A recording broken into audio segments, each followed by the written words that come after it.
I want you to listen to some comments that Lou Gramm made about Guns N' Roses and specifically about Axl Rose and his vocals. And I want you to tell me what your opinion of his comments are after I give you my insights. But first, in case you don't know, Lou Gramm was the lead singer and songwriter for the band Foreigner, which started in the mid-70s and has continued on up until the recent times, but basically without any original members. He was the lead singer from 76 to 90 and then from 92 to 2003. So let's listen right here to what Lou Gramm had to say about Axl Rose and Guns N' Roses.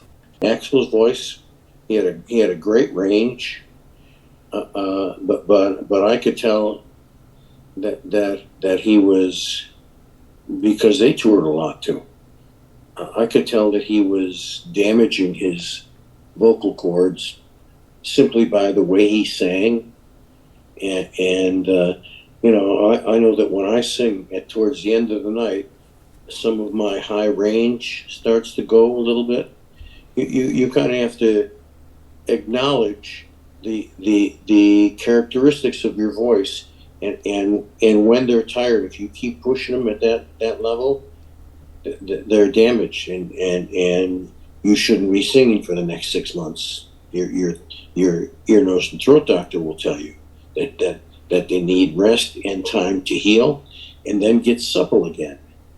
Because a lot of times when you sing too often and too hard, there's something called nodes that develop on your vocal cords, and they're like little tiny hard calluses. And when you go to sing a note, air will come out, not the note.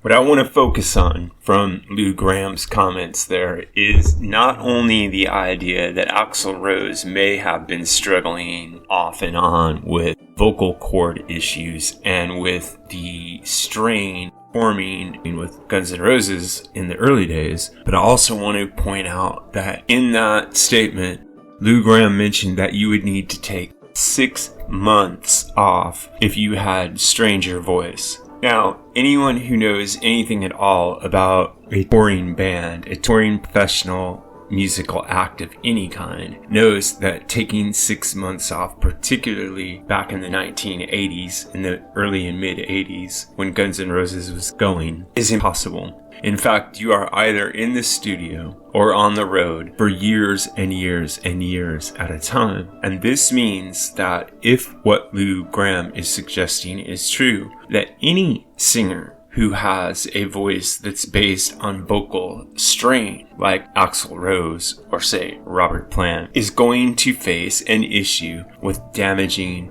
their vocal cords and reducing nodes on their vocal cords if they perform at that level for that long. So I'm bringing this up because Axl Rose has a deserved reputation for being a prima donna. He also has a deserved reputation for canceling many gigs, for delaying in recording studios, and for being really particular about how, when, and where he will perform and sing. And to most people, this just seems like an extension of his egomania and his prima donna personality. But if underlying all of it is the potential damage to his vocal cords that he faces basically whenever he performs, that puts a different spin on everything.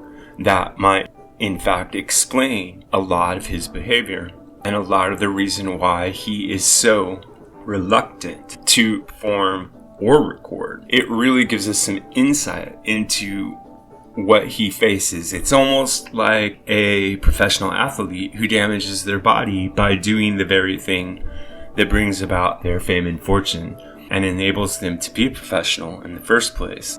So I think there may be a lot of merit to what Lou Gramm has to say in this particular audio clip. Now, what do you think? do you think that the damage to Axl Rose's vocal cords that was caused by his natural singing style plays a large role in his creative output and his personality? Or do you think that this is just a bunch of nonsense that really doesn't have anything to do with it and that he's just the way he is? This is what I think, but what really matters is what you think. So if you have an idea about this or any other topic connected to classic or contemporary music, please drop it in the section below, and remember to like and subscribe. Also check out the join button that's available now. If you become a channel member, you'll gain access to members only badges, polls, videos, and other cool content you'll see when you click on the button. You can also help out the channel by clicking on the Buy Me a Coffee link, going to the Buy Me a Coffee site, and leaving a donation. Every little bit helps this channel stay strong. Thanks a lot.